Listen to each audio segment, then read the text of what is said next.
Vous avez un poids sur vous et quand vous ne pouvez pas en parler, c'est comme si vous avez remué une bouteille d'un jus gazeux et vous avez fermé. Ça bout à l'intérieur. Et parfois, en parler avec quelqu'un de confiance peut simplement ouvrir davantage de voies et faire sortir tout ce qu'on a comme turbulence à l'intérieur de nous. Et ça, c'est important.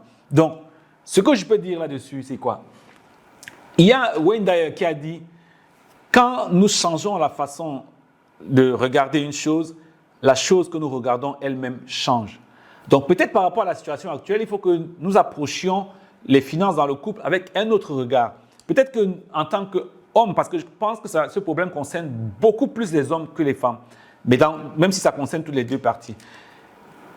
Il faut qu'on voit la transparence avec un autre regard, n'est-ce pas? La transparence, en réalité, n'est pas un signe de faiblesse, non. C'est plutôt une force. Celui qui arrive à être ouvert, c'est quelqu'un de fort. C'est une puissance collective que nous sommes en train de mettre en place.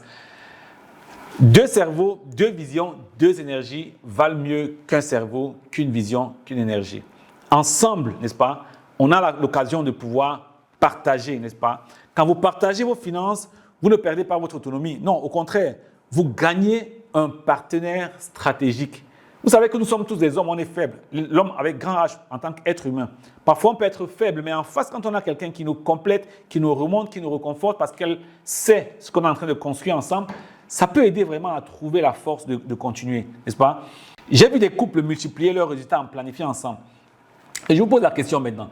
Dites-moi, si au soir de votre vie, tout ce que vous avez accumulé comme patrimoine était évalué par exemple à 100 millions, parce que vous avez agi seul.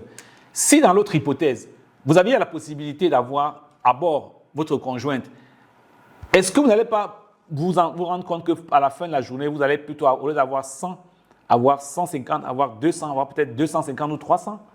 Si vous aviez dans ce cas-là, à la fin de la journée, 300 en travaillant ensemble, ou peut-être 100 en travaillant seul, laquelle des deux options allez-vous choisir?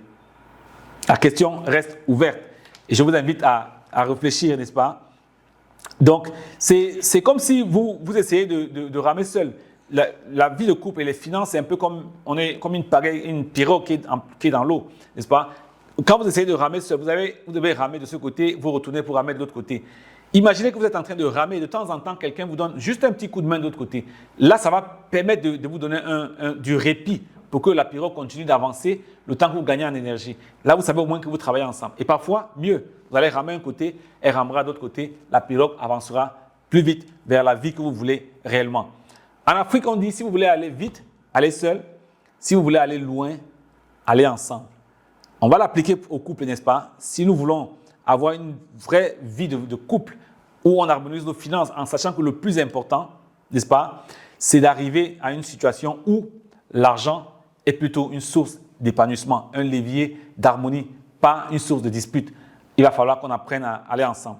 Alors, aller ensemble, donc, c'est commencer à regarder les solutions qui sont pratiques. Et en tant que solution, en termes de solutions, je voulais partager avec vous les 3 clés pour commencer à parler d'argent sans conflit. La première clé, c'est de commencer à avoir une vision commune. On a dit qu'on recherche des solutions, n'est-ce pas? C'est commencer à avoir une vision commune.